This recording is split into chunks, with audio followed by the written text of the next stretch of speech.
I mean, it is enormous. And as I said, we're seeing the world change. And here is Professor Sachs. Thank you for joining us, Jeffrey. With great apologies. I had a 1 hour. No. Never apologize. We're just delighted to have you. We know, the calls on your time.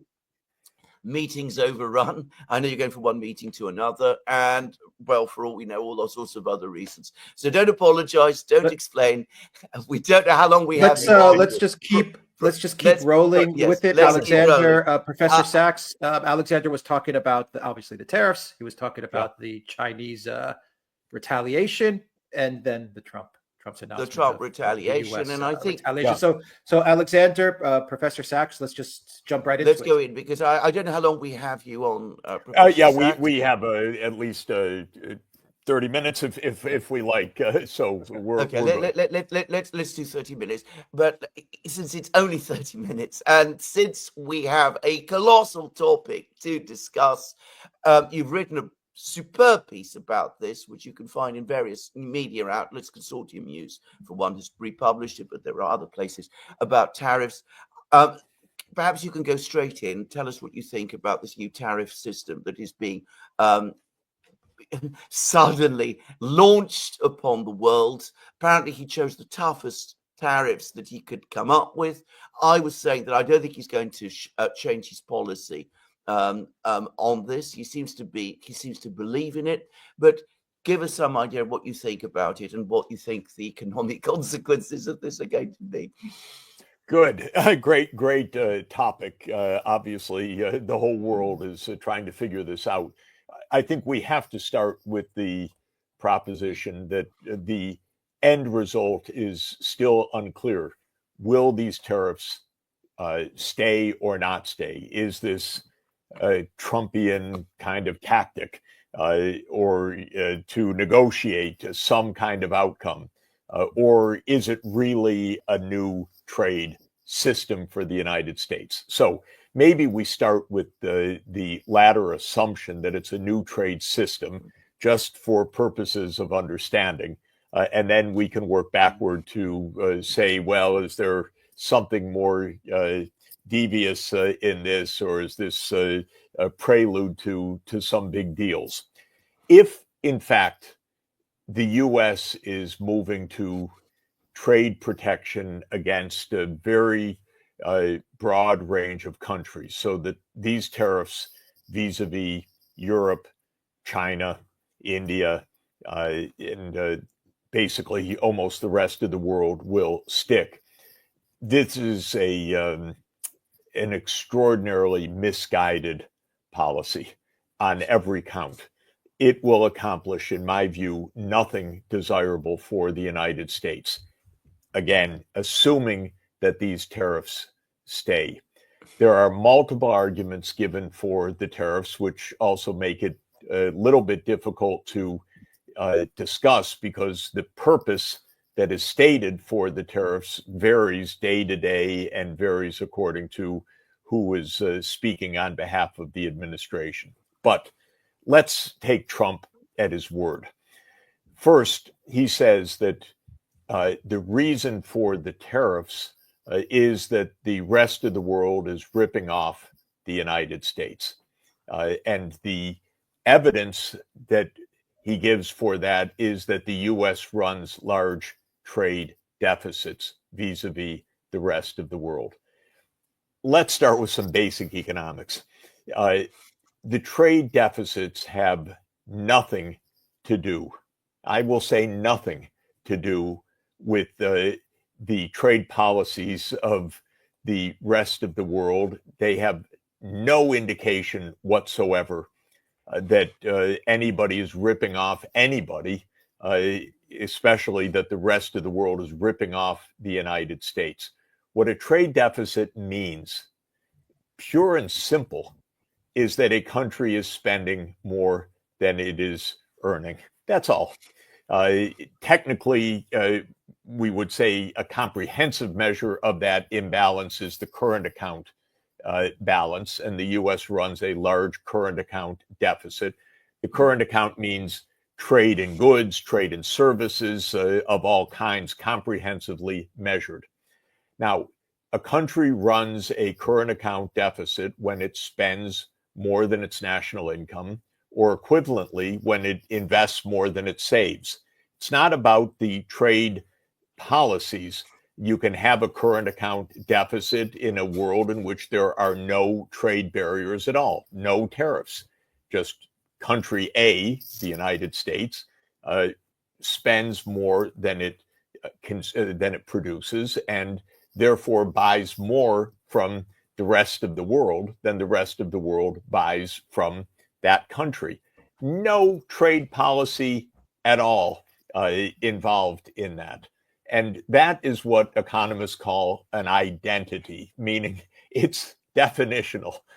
To run a current account deficit, again, that's the term for the comprehensive imbalance of trade in goods and services, means by a statistical identity of the national accounts that the country is spending more than its income. Now, why would a country do that? Well, there are many reasons. Sometimes a country has great investment prospects and it has limited domestic savings, so investment pours in from abroad, and that is used to make physical investments in the country. That's not the case with the United States. The case with the United States is that the US government is a little bit like a credit card for the domestic economy, in that the US government runs large deficits chronically to transfer income to the private economy, to the non-government sector. And because the government is running debt on behalf of the nation, if you want to put it that way, the nation as a whole spends more than it earns, or more than it produces, essentially. And so we have a large budget deficit, nearly 7% of the gross domestic product. We spend it on wars, as we know. We spend it on incessant tax cuts that both parties like to give for their donor base especially, but also for their voters before election time. We spend it on Social Security and health care.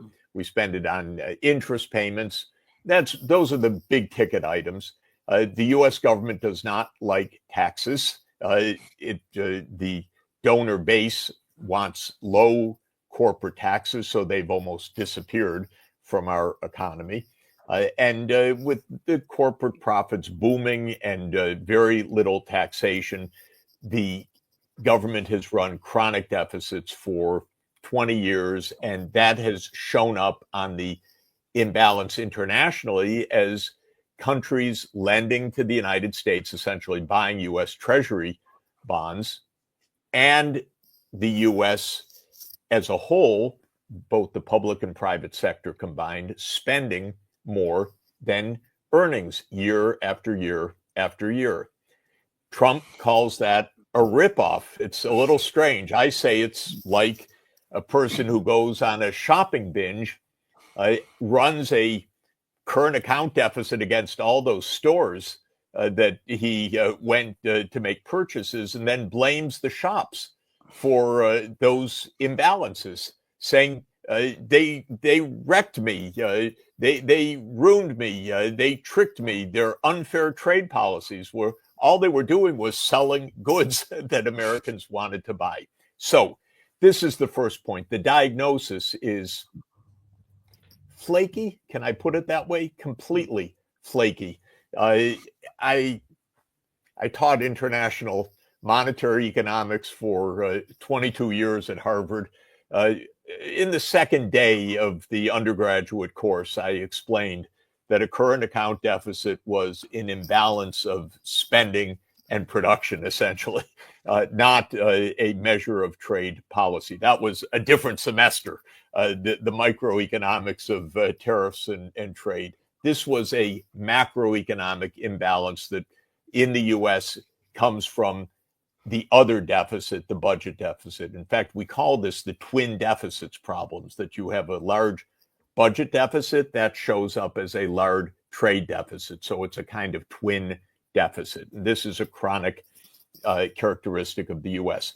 Trump then says, I will put on tariffs to end this ripoff, forcing trade to be balanced with every country.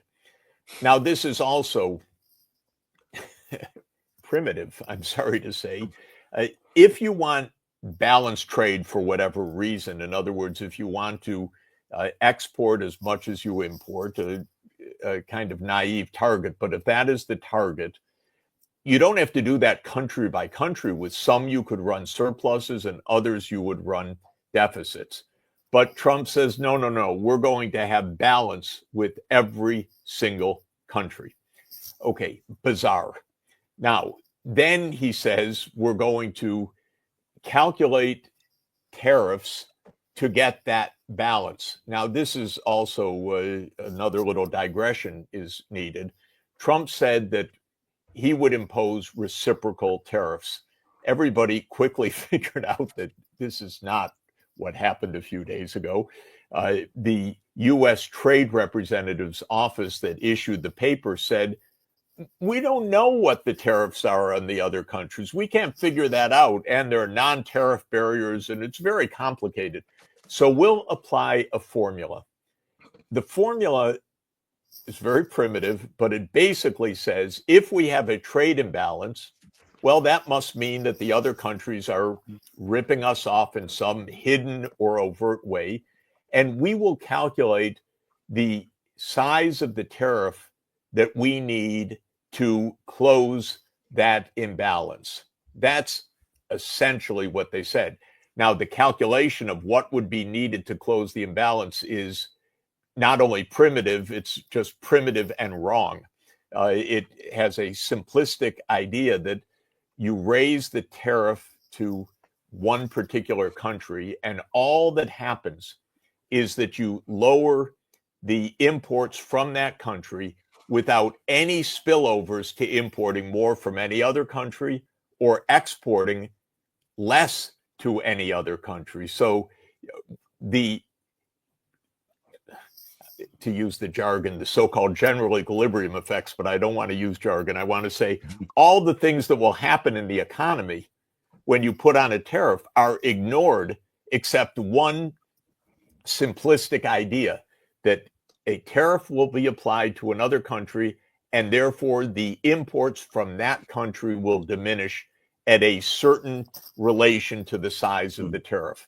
And then a utterly naive calculation was made because they had to do something, I suppose, to satisfy the boss. And they came up with the list of numbers of what tariffs should apply to which country. Again, let me say these tariffs have zero relationship to anything that those countries are actually doing in their trade policy vis-a-vis the United States. They are a kind of primitive measure that indicates a trade imbalance with the country, not the trade policy of the other country. So the next step, this naive set of calculations then goes into the so-called reciprocal tariffs, the misnamed reciprocal tariffs. Will this actually reduce the trade deficit of the United States? No. This is also a basic point. It won't, because the trade deficit is a reflection of a budget deficit that is not going to be changed by this tariff policy, not changed in any significant way. First, the revenues from the tariff will be small. They will be small in part because imports will go down, so the tax base on which the tariff is collected is small. And second, they will be small because the share of imports in the U.S. economy is very modest, just a little over 10% of GDP. So even a sizable tariff rate doesn't produce much in revenues compared to a 7% of GDP budget deficit. Add in the fact that Donald Trump's greatest dream is to sustain tax cuts for the corporations and the high income Americans, and these tariffs will be offset by the continuation of expiring tax cuts. So there will be no solution to the budget deficit in any event.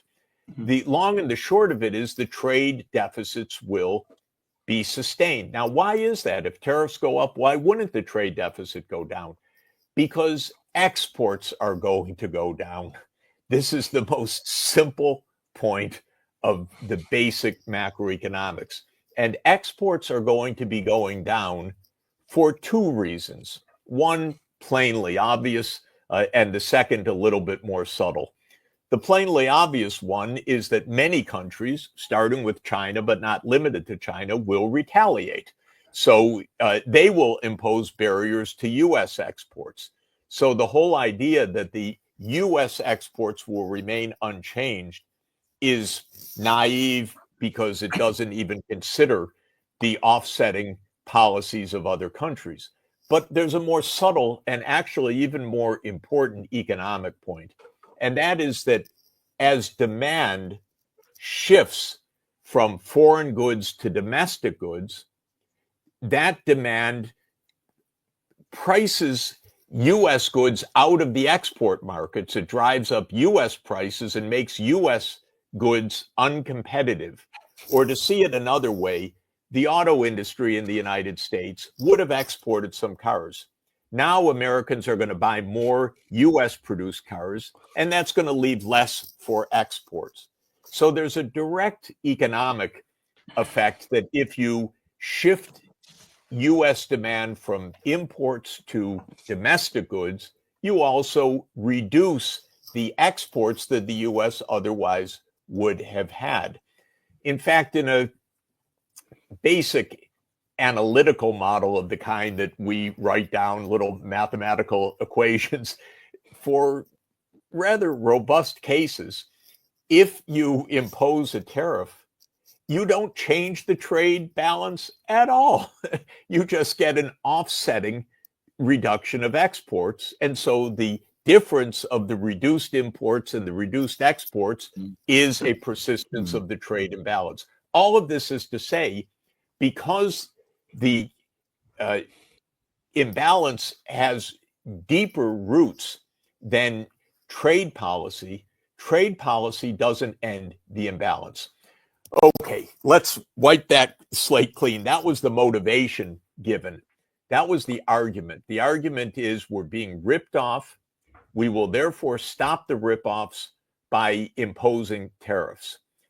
And that will end the rip-offs defined as a trade imbalance, which isn't a rip-off to begin with. Now, there are other arguments that are given, of course. Another argument is this will raise the living standards of Americans, and notably of industrial workers. This, too, is fundamentally false because U.S. workers actually have living standards in part because they can buy goods from abroad that are relatively inexpensive. You raise the price of those goods, several $1,000s, for example, for automobiles. Are you really raising living standards of American workers? The answer is, in general, certainly not. Well, what about the wages of the workers just in the industrial sector where the protection will be greatest? Will you raise those wages? Probably not. Even there, even in the limited part of the economy, understanding that the industrial employment is only around 10% of the U.S. labor force. Most people work in the service economy, and their incomes are really going to go down in real terms because of the inflation on imported goods. But what about the protected industrial sector? Surprisingly, even there, the wages are likely to go down in real terms because production in the United States is actually complementary to production abroad. In other words, certain parts of the production process take place in Mexico or take place in China or take place in Vietnam or take place in Canada. And then those intermediate products are imported to the United States and turned into finished goods. It's claimed that this has hollowed out the U.S. industrial sector. Not quite so. What it has done is put the lower skilled, lower wage work abroad so that Americans can earn more in the higher productivity parts of the value chain. In other words, what is being produced in Mexico or in China or in Vietnam is not the same thing that's happening in the United States. And what's happening in the United States is higher end production, more skilled work, typically workers with much more educational attainment. The labor intensive, low productivity work is being done elsewhere. That is being brought into the United States at an intermediate stage. Now, suppose you say, no, we're not going to do that anymore. Americans have to do all of it. That's not going to raise their living standards. That's going to push workers into the labor-intensive, low-skilled sectors in this value chain. That lowers living standards. It doesn't raise it. It also makes American industry completely uncompetitive with any other country that uses an international value chain. Take another country that does the low-cost production work in low-cost places, finishes the skilled work in skilled places. That's going to be a lower production cost than what the United States is going to end up with by not taking advantage of the global division of labor. So in the end, living standards in the US will fall even in the industrial sector. In other words, Trump is breaking things. He is not going to reduce the trade deficit.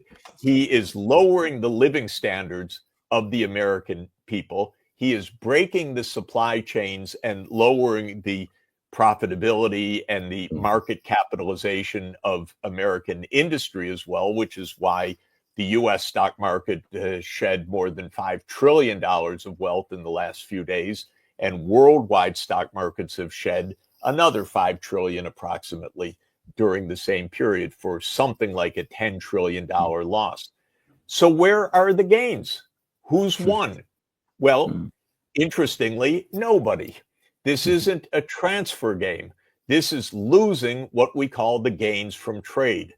Here's an idea, unfortunately, that Donald Trump does not understand truly. And that is that trade is mutually beneficial.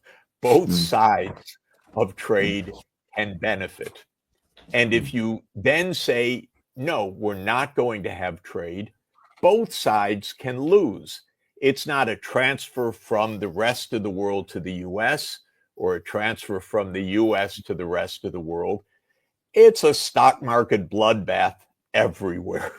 And add in the short-term macroeconomic consequences, the likelihood of sharp cutbacks of consumption by households and investments by businesses, and you add in what's now being factored in, a very real possibility of a recession in the United States in the coming months, in the year 2025, something rather shocking relative to where expectations were just 10 or 12 weeks ago.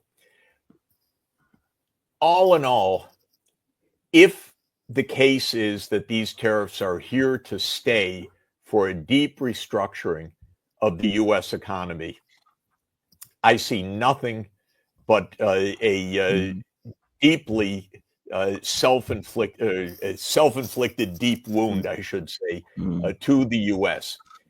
That raises the other possibility that you were discussing just as I came in, which is that this is a game, that this is a negotiating game, that now country by country will come on bended knee and say, we open our markets, we invest in your country. That may be what Trump has in mind, although the claim is no, I want to bring industry back to the United States, and this is how it's going to be done. And it is true that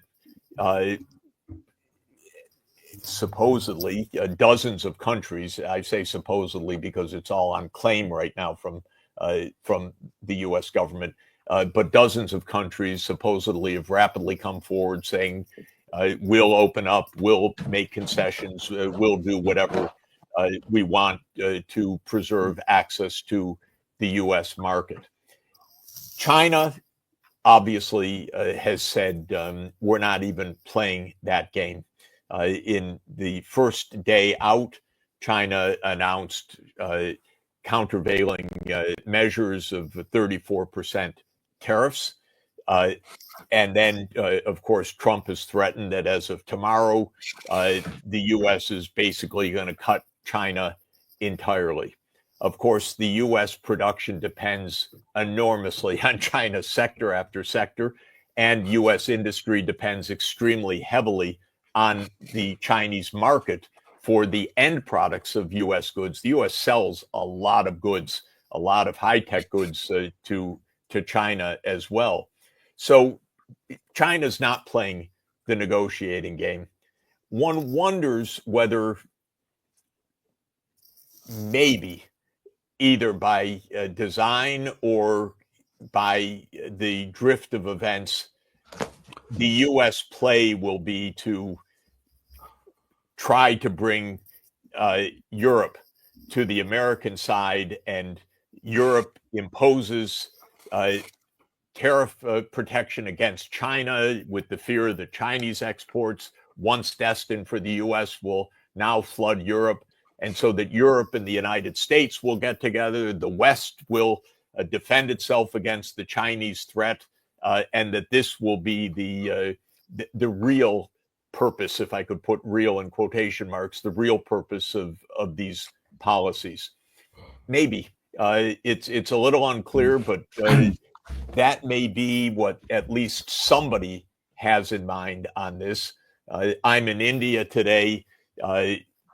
Interestingly, the senior Indian official is quoted as saying yesterday that all of this is China to blame.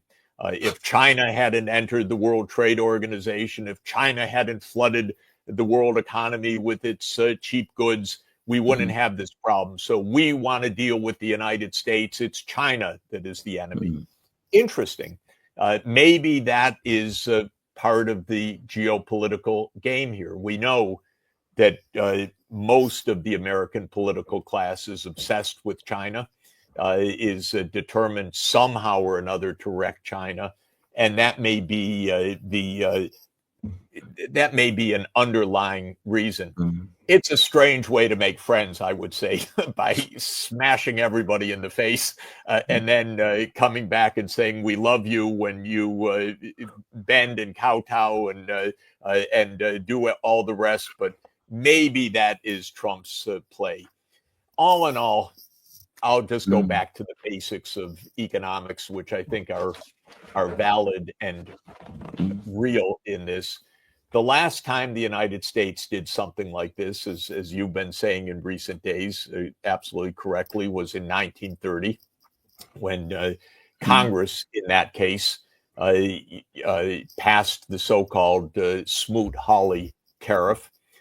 Without question, the protectionism of 1930 in the United States was an accelerant and a direct feedback that gravely weakened the world economy and prolonged the Great Depression all the way through the 1930s.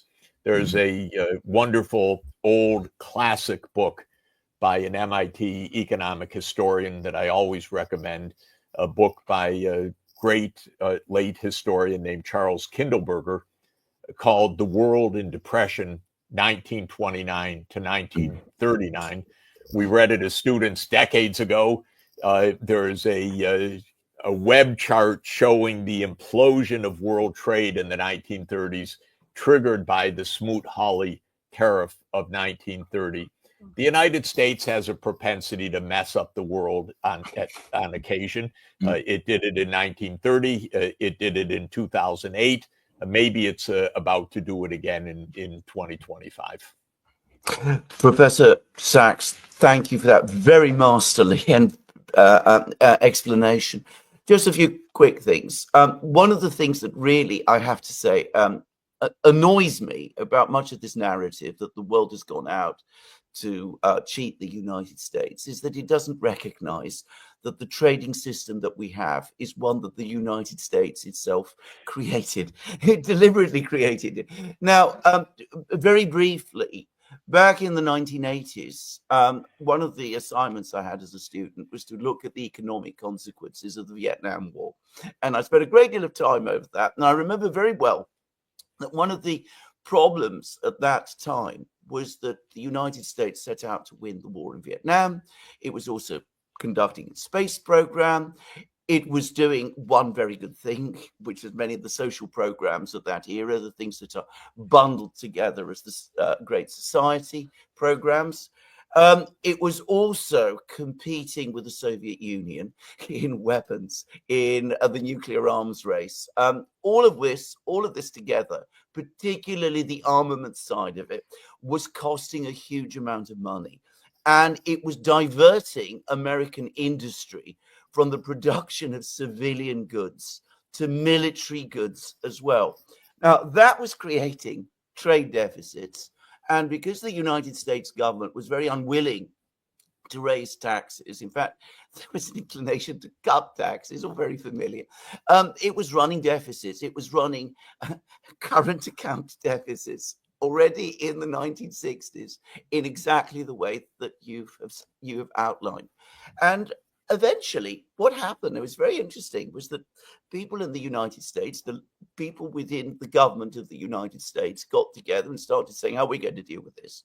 And we've got to deal with this by creating an economic and trading and financial system which will result in investment in funds flowing into the United States so that we can continue to do these things that we want to do, compete with the Soviets in terms of strategic weapons, wage wars in all kinds of places, not maybe specifically Vietnam, but other places, live beyond our means, if you like, max out our credit card, if you prefer. You can use all of these terms, but go on doing that basically indefinitely.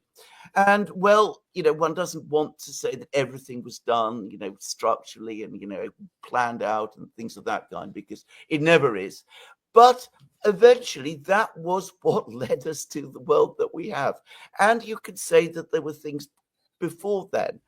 This system was one that the United States, or at least the government of the United States, deliberately devised for itself, this system of chronic current account deficits. And you don't even have to go into discussions about you need to run deficits in order to have reserve currencies. It was actually talked about then in the 70s. I mean, you go back to the debates that took place then. I remember being struck by it. And this was in the 1980s that I remember reading all of this. So that's one thing I wanted to say, just by comment. The second is what you have described as a possible reason for these tariffs, basically to mobilize the world against China. Now, that looks to me not so much as a tariff policy, as a policy of economic war. And you've taken us all the way back to the 1920s and 1930s.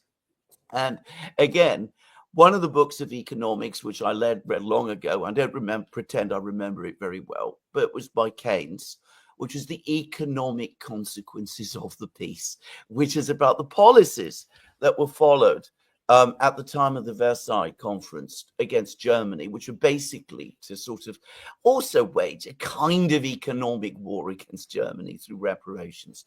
And of course, the point was that undermined the whole structure of trade relations and undermined peace. Now, if you're going to start economic wars are not going to create peace. And I'm talking about actual peace in the way that we popularly understand it. It is going to undermine peace. It is inevitably going to divide the world into economic blocks. And when you get economic blocks that are rivalrous and hostile to each other, they will evolve inevitably into competing geopolitical and military blocks as well. Now, that doesn't secure peace, that undermines peace. Anyway, am I right about these things or am I wrong about these things? No, you're very much on point on both of them. And let me discuss both of them briefly.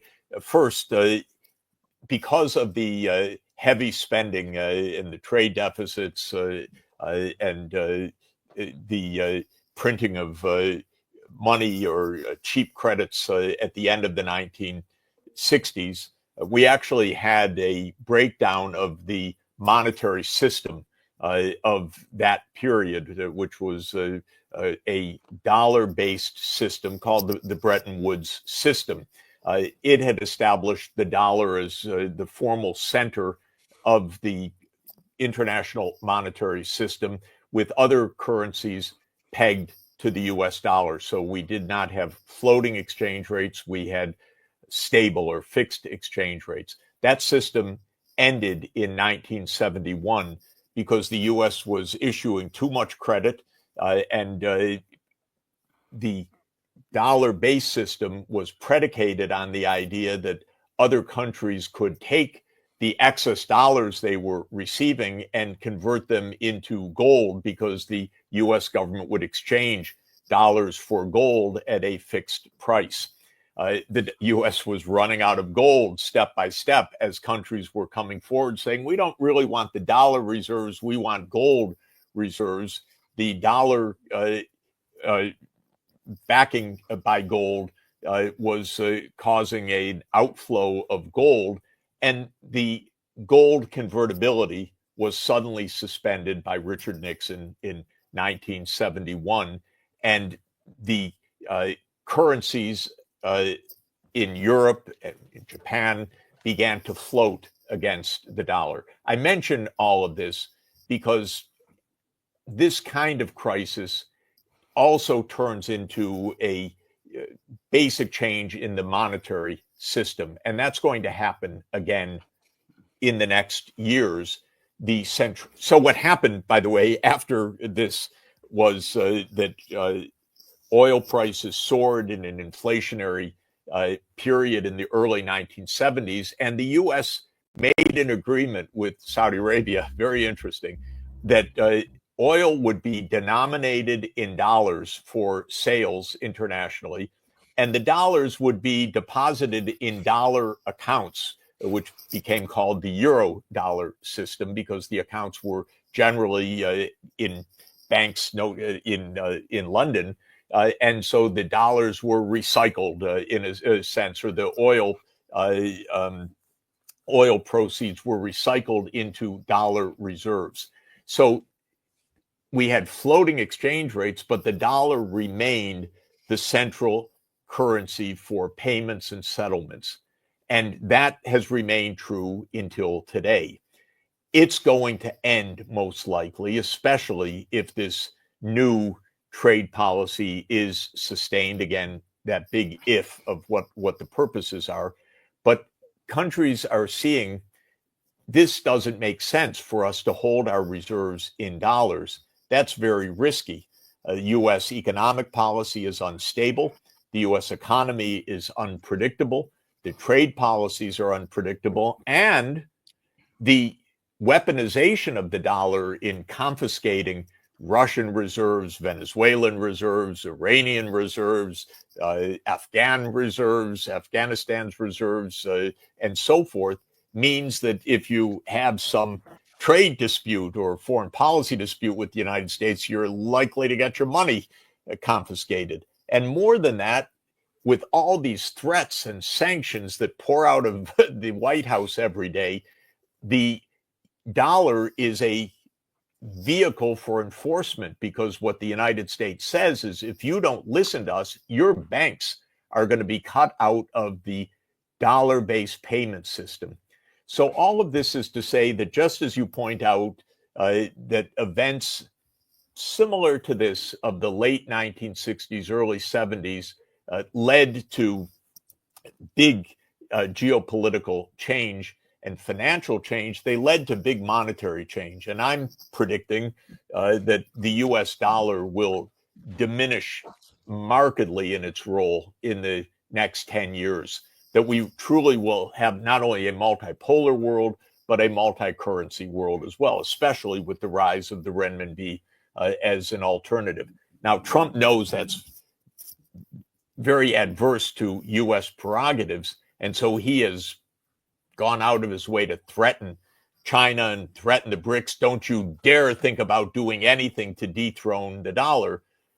But can the United States really use its threats, its bluster, its trade barriers, and so forth to prevent other countries from taking preventative or remedial actions? And my feeling is that they cannot do so.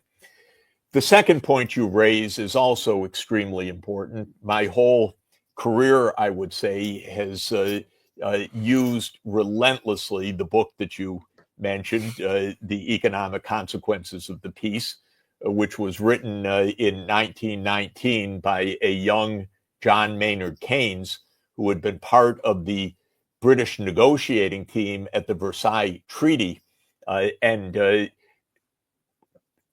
became deeply disillusioned by the economic warfare, the harsh reparations, and the other barriers that were going to be imposed on post-World War I Europe. And what made the book so incredibly important from my own thinking for decades is that he said a harsh peace, or this kind of economic warfare, does, as you said, conduce to war. And he predicted that within a generation, the even worse demons will rise in Europe if Europe persists in these harsh settlements, these demands on Germany and the other losing side of Europe. And indeed, of course, he was utterly right. So all my whole career of economic policy making from the 1980s onward has been to say, don't enter economic wars, don't be harsh, be magnanimous in the event that an adversary faces difficulties, because if you are harsh, it will come back to haunt you. And I think that that was the wisdom of John Maynard Keynes, the most brilliant political economist of the 20th century, in that warning. The U.S. is out for blood with China. You could say that in a metaphorical sense, but I fear that many view it in a literal sense also, expecting war, preparing for war, thinking that war will come. Nothing could be more reckless, horrendous, dangerous, insane for this world than to think in those terms. But the animus towards China is startling. It's only rivaled by the irrational animus towards Russia, which has been a persisting fact for almost 2 centuries in the British case and for decades in the US case. But it comes to the same thing. China is a mortal threat to US primacy. China's a mortal threat to US dominance. China's a mortal threat to US power. So it must be contained, maybe even broken. And while the trade policies of the last few days are ostensibly against the 100+ countries with which the US is running trade deficits, this absurdity that we discussed, there is an underlying sense that China is target number one. Mm-hmm. And I do think people should understand how deliberate this policy is and how much it's part of a U.S. deep state strategy, just as NATO enlargement was a 30-year project of the United States, may be coming to an end. We can't even be sure of that, given the machinations in Washington. But so too, the idea of somehow breaking China's rise is not a Trumpian idea. It is a Washington deep state idea. And the best way to understand such things is to look at what is being written by so-called strategists. In the case of NATO enlargement, we always discuss Zbigniew Brzezinski, who spelled out all the arguments in 1997 about why NATO should expand and why Russia would not be able to resist. And in the case of China, I refer often to a document written for the Council on Foreign Relations by Robert Blackwell and Ashley Tellis in 2015, which is entitled something like a grand strategy towards China. And the argument is China's rise is no longer in America's interest. It must be stopped, in other words. A shocking idea. We must do damage to another side, not because they threaten us, but because they are too big and therefore they undermine U.S. hegemony. That's literally the argument in the paper, not a list of nefarious actions by China, but the mere fact, as Blackwell so directly points out in this paper, remarkably so, the grand strategy of the United States since its inception, in essence, is primacy. The United States must be number one. And so we must prevent any challenge, not whether they're doing harm, not whether they're actually a threat, but simply by their size and success. And this is the motivation for much of what's happening from 2015, the attempt to form in crazy ways new trade groups in Asia that don't include China, the export bans on technology, the attempt to destroy companies like Huawei and ZTE on rumors and machinations of all sorts of imagined dangers. The unilateral tariffs that Trump imposed, not on the world in his first term, but specifically on China. And now the very punitive tariffs on China and the threats essentially made yesterday and perhaps something that will happen tomorrow, or as so many things with Trump won't happen tomorrow, despite the claim, the idea of massive punishing tariffs because China dares to stand up to the United States and say, no, you can't unilaterally destroy our trade. So all of this is to say there is a China animus that is an impelling part of what we're observing. How central,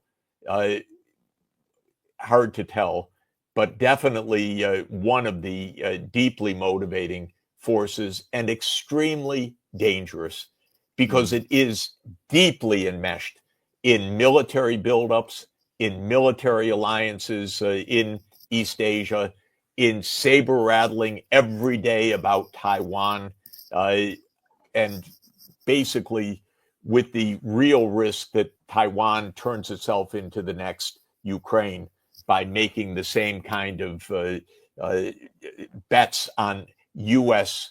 protection that Ukraine made that ended up destroying so much of Ukraine. The same thing could happen in Taiwan, but if it does, the war is going to be even more dangerous for the world, potentially utterly catastrophic. And with the instability of U.S. economic and political leadership combined with the deep state animus towards China, it's pretty risky. Professor Sachs, thank you so much for taking up our time. I wouldn't myself be too concerned, actually, about what Indian officials say. I think they're in the midst of trying to negotiate some kind of waiver. I'm sorry for India, by the way. I'm particularly sorry for Vietnam, Lesotho, all of these poor countries that have been dragged into all of this. People there who work very hard to build up their businesses and to make a living, they're all going to be hit by all of this. I think I can understand why some people in India are talking in this way, but I very much doubt. It may be that the biggest negotiations are among this small group in Washington that doesn't understand each other and that contradicts each other by the hour. So maybe this is another part of what we're watching. Exactly. But I myself think, on the contrary, that ultimately, when everything starts to settle down, countries like India will probably say to themselves, we have to actually forge even closer links with China and other countries like that, because that is a predictable relationship, whereas what the Americans are offering is a coercive one. And nobody ever likes to be trapped inside a coercive relationship. That, I think, is almost definable. That's a statistical, that's a scientific law, if you like, of history. That's what I would say. You are so correct. You've got it 1,000% right. Yes. But anyway, Professor Sachs, a brilliant discussion. Thank you very much again for coming and joining. Of course, great to be with you. Before you go, I know you're short on time, Professor Sachs. One question before you go from Spark. Sure. Professor Sachs, wouldn't it help if the U.S. would at least admit they practically forced China to take over U.S. manufacturing beginning in earnest in the 1990s? Well, the U.S. companies ran towards China. They didn't force them to, but they ran towards China, in part because at the time China offered very low wages and efficient, diligent, capable production. Now China, of course, is a cutting-edge, remarkable manufacturing ecosystem, I think second to none in the world. But that's China's doing. Massive investment, incredible upgrading of skills, massive innovation and advancement in R&D and science and technology. But in the 1990s, U.S. companies saw a lot of profits to be made. Again, I want to say, and I do want to be clear about this, that that a global supply chain, meaning that certain things get done in certain countries and other things get done in others, is mutually beneficial for that whole supply chain. It does not mean the hollowing out of America. It means that American workers engage in higher productivity areas. If, again, just to emphasize this point, Trump's policy really is to push Americans to do the entire supply chain, because barriers will break apart the global supply chain. Americans are going to find themselves doing a lot of low wage, very unpleasant work that they didn't want to do, and that the American economy left behind decades ago. This will be forced back. It will not raise living standards. It will lower living standards. One more point I do need to emphasize, if I might, which is something general about trade that I didn't mention that should be mentioned.